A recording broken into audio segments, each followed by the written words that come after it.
Hello ဒီနေ့ကတော့ကျွန်မ online ကနေမှာထားတဲ့ပစ္စည်းလေးရောက်လို့ရှိလို့လာပါပြီအဲ့တော့ကျွန်မဖောက်ပါမယ်ဘာလေးလဲဆိုတာကြည့်ကြရအောင်3,9500ပေးခဲ့ရပါတယ်ပုတ်ကအပါဝင်ပေါ့နော် Okay ဖောက်ကြည့်ကြရအောင်ရှင်ဟုတ်ကဲ့ packaging ကတော့ကောင်းပါတယ်ဒီမှာလည်းနှစ်ထပ်လုပ်ပေးထားတယ်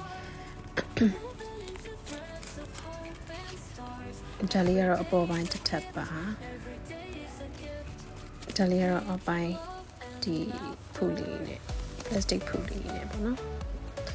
ဟုတ်ကဲ့ရပါပြီဒါလေးကတော့ cleanser လေးပါ Purito ကထုတ်တဲ့ cleanser လေးပေါ့နော်အကောင်လုံးက veggie ကြီးပဲမလို့အဆင်ပြေတယ်ရန်သုံးရတာလည်းကောင်းပါတယ်သူကဖွင့်ပြီးတော့သုံးလို့ရှိရင်တော့ foam လေးထွက်တယ်အမြုပ်ကလေးထွက်တဲ့ဟာပေါ့နော်ဒါလေးကတော့ sleeping pad လေးပါပေါ့နော်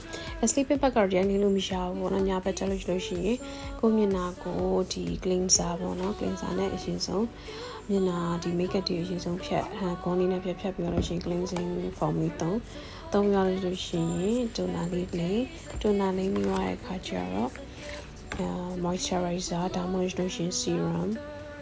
ကိုနဲ့အဆင်ပြေတဲ့ဟာလေးလင်းပြီးတော့မှဒီ sleeping bag တောင်းပြီးတော့အရာမိုက်ပါတယ်။သားရည်လေးတော်တော်လေးအဆင်ပြေတယ်။ဒါလေးကတော့သူတို့ရှီယာပေးတဲ့ extra လေးတွေပေါ့နော်။ sample လေးပါကိုမှမရှိရလေးရှင်စမ်းသုံးကြည့်လို့ရတော့တော်တော်လေးလည်းအဆင်ပြေပါတယ်။သုံးကြည့်ကြပါအောင်ရှင် Purito ပါ။သူကဈေးလေးလည်းအဆင်ပြေပါတယ်။တပူးကို9000ဝန်းကျင်ပေါ့နော်။9000ဝန်းကျင်ကို